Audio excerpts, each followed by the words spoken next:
Hey guys, welcome to another episode of Mike's DVDs and Blu-rays collection. I'm your host Mike. Hey, how's it going? Today I got some videos to show you, some Blu-rays and DVDs. This would be probably a mixed video. It's got a mixture of different genres. The stuff I like, the stuff you like.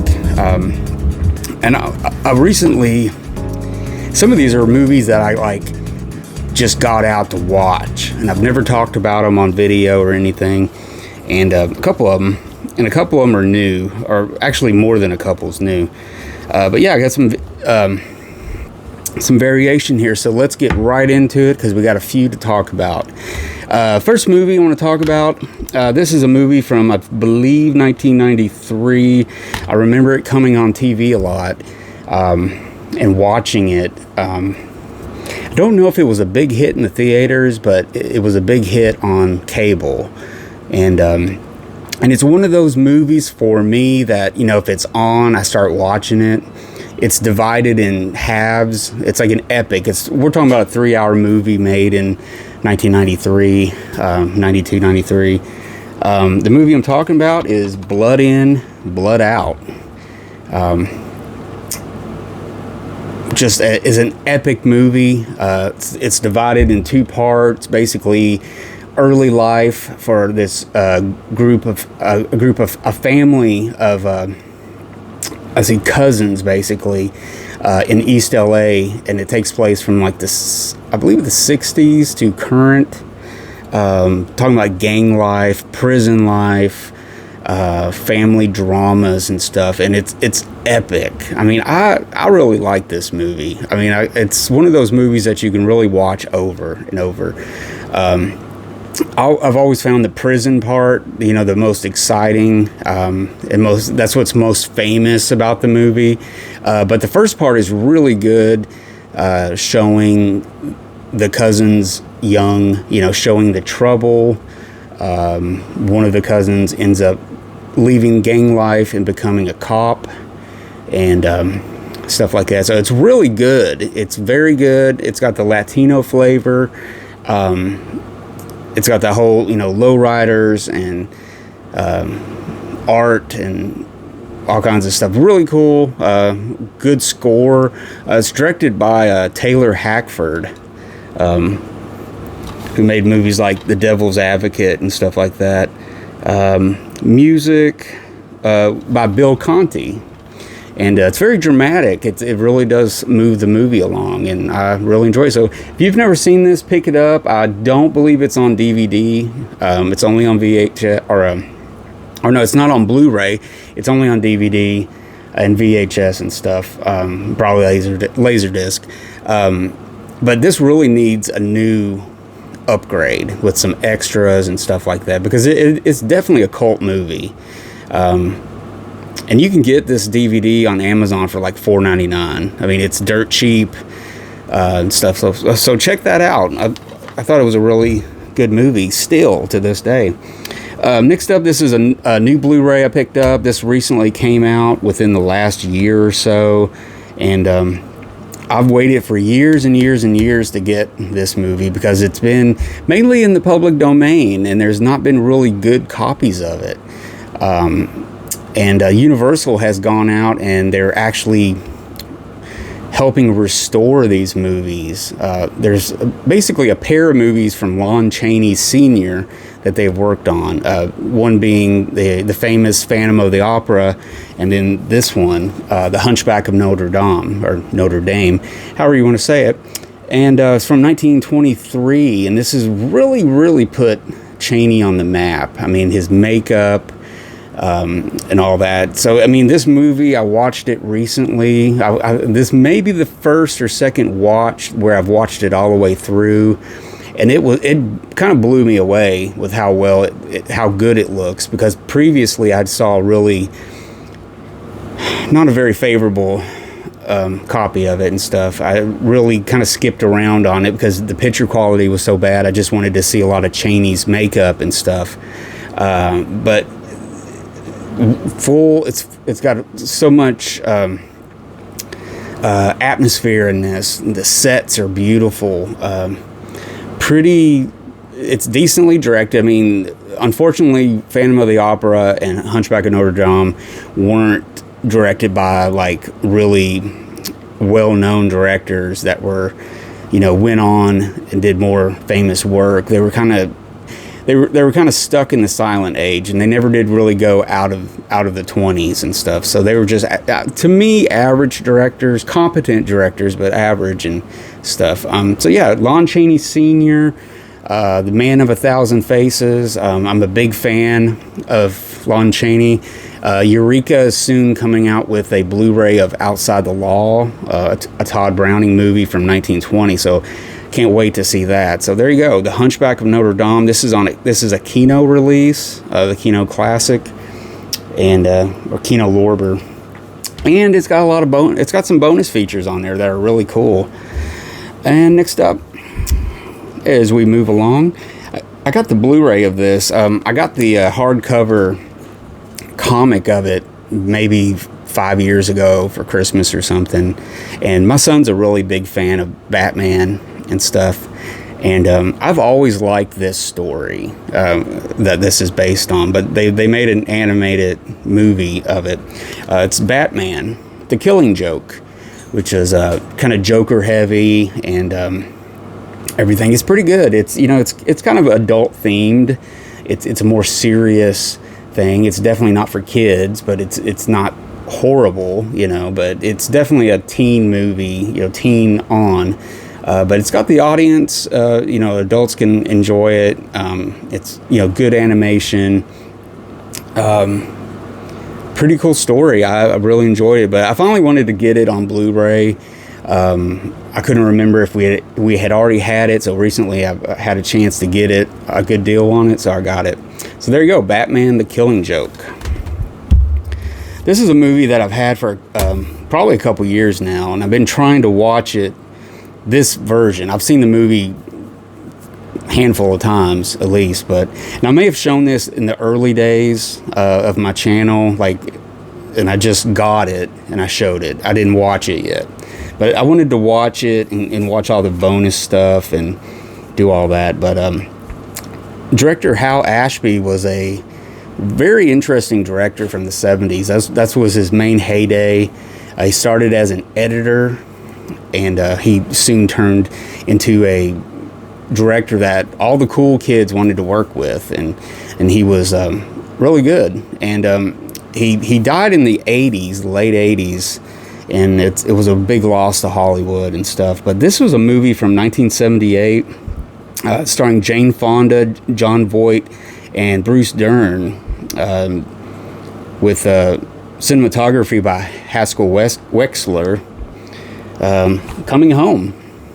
It is one of those, coming home from Vietnam, and it basically focuses on this hospital that has disabled vets that are coming back, paraplegics and stuff, and they're learning to get around and adapt back to life, normal life again and stuff. And Jane Fonda gets a part-time job there while her husband goes overseas, who's played by Bruce Dern, and she ends up falling in love with Jon Voight, Jon Voight was the pro-war kid out of high school, all for going to war, and then as he comes back very jaded and very, just disillusioned with everything and the thought of war and everything and stuff. So it's a really thought-provoking movie. It's not a movie that gets talked about a lot. I mean, it does, but it doesn't. And Jon Voight was great in this. He's in a wheelchair the whole time, so he's doing a lot of stuff. He's even getting in and out of a Mustang and stuff. And so he really did some good stuff there. So there you go, guys. Coming Home. This is the Eureka Masters of Cinema edition. It's available. MGM Blu-ray and stuff like that. There's a few editions on Blu-ray anyways.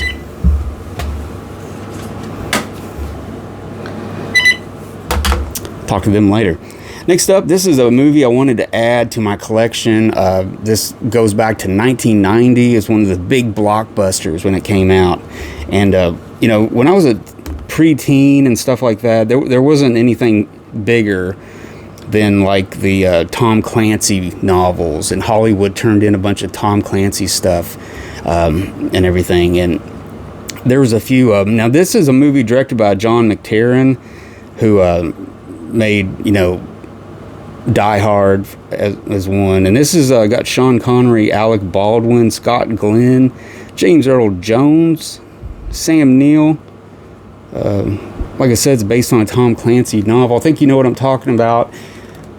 The Hunt for Red October, which really good. I mean, this is a regular release Blu-ray. It's got a little bit of interviews and stuff on there, but it looks pretty good. And I hadn't seen it for a very long time, and I think it holds up pretty good still. It's the shots inside the sub and the acting performances. I mean, Alec Baldwin is almost a tour de force in this movie. I mean, he's jumping out, he's coming down out of a helicopter to go into a sub.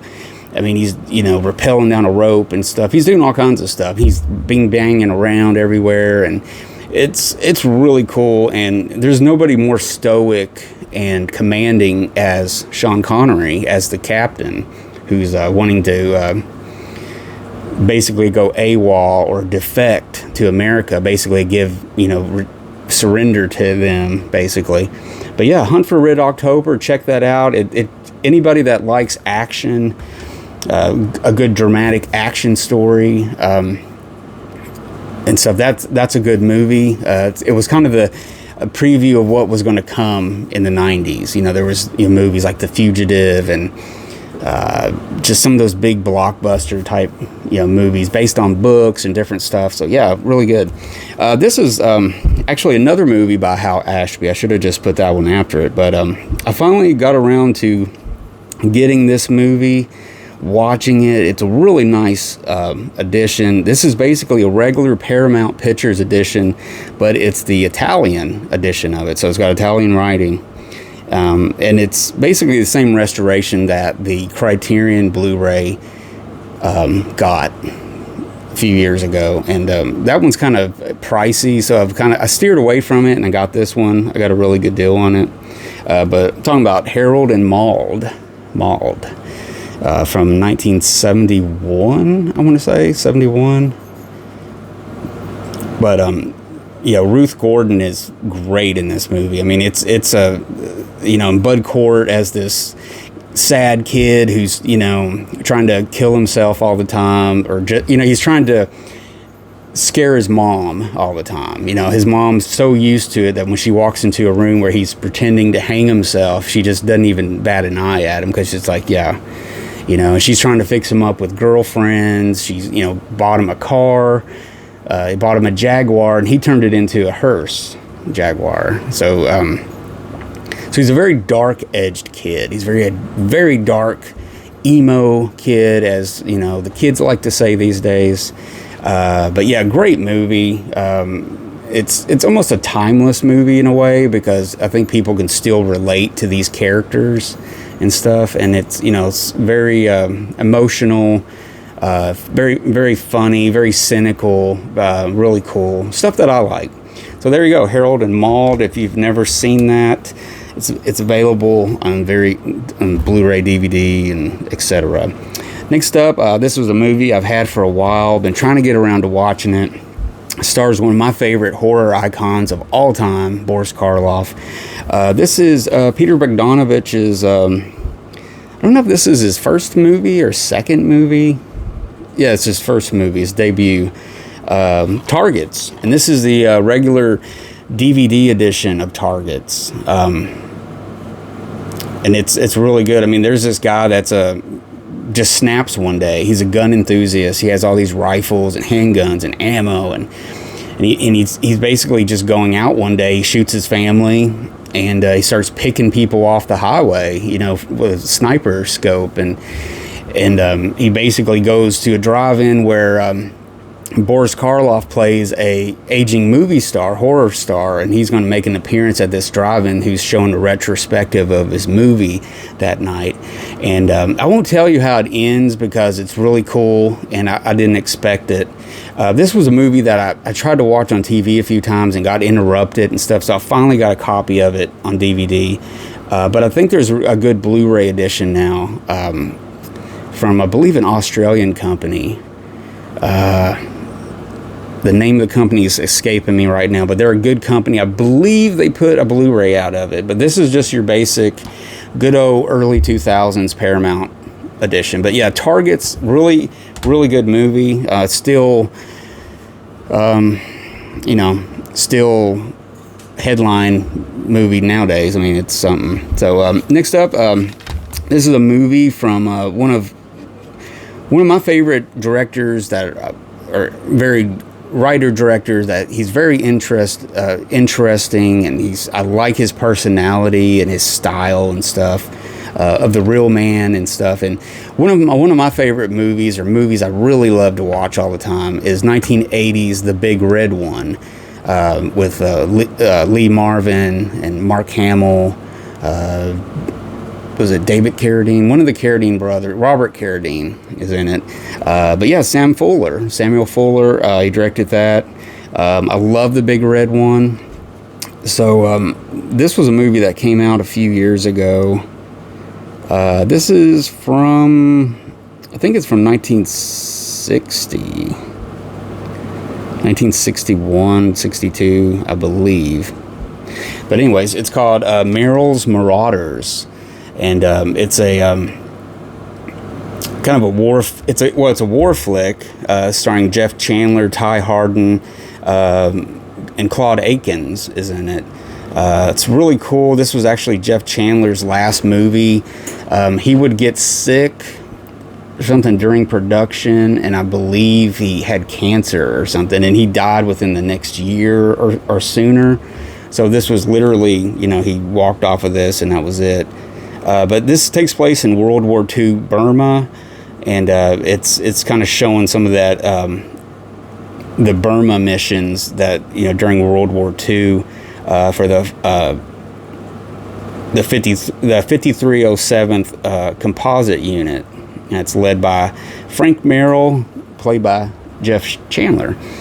So there you go, Meyers Marauders. It's on Blu-ray also, and I recommend it if you're a fan of Sam Fuller, and it's one of those oddball movies that you don't see all the time. But check this out. And finally, guys, this is kind of a collection of trailers. I took a chance on this. I didn't really know what it is. There's some theaters in the country. I don't know how many are left, but the Alamo Drafthouse, that's kind of the hip place to see, retro movies and, indie stuff and everything. I know there's one, I think, in Austin, Texas. But they put out a few DVD editions where they got trailers and different stuff. And I got one today. This is Volume 5, 42nd Street Forever. It's a collection of trailers, like grindhouse trailers and drive-in theater trailers. This is released through Synapse Films. But yeah, it's got a ton of stuff on here. I mean, we got 99 minutes of trailers, and there's an audio commentary, and there is a 30-minute documentary on here. But yeah, movies like let me name a couple that might sound familiar to you. Like movies like Pretty Maids All in a Row, Putney Swope, Redneck Country, Moonrunners, Sorcerers, The Monkey Kung Fu, Birds Do It, Bees Do It, movies like that. A lot of stuff you would probably see in the drive-in, different things like that from the 60s and 70s. So yeah, I thought it was really interesting. It didn't cost much, so I thought, hey, I'll try it out. And they got all different genres of stuff, I think there's one that's kind of like dirty movie type stuff and, stuff like that. But anyways, I thought it was interesting. You might want to take a chance if you're interested in grindhouse stuff, because it really does have a lot of cool stuff on there. And that's about it, guys. Just a little mixing pot of different movies, different genres, different styles and actors and directors and stuff and everything. So I hope you enjoyed this. Hope there's something in there that maybe caught your eye that can lead you on a entertaining night of movies. So until next time, guys, I'm Mike. Take care. Be safe. all that good stuff. So later on, guys.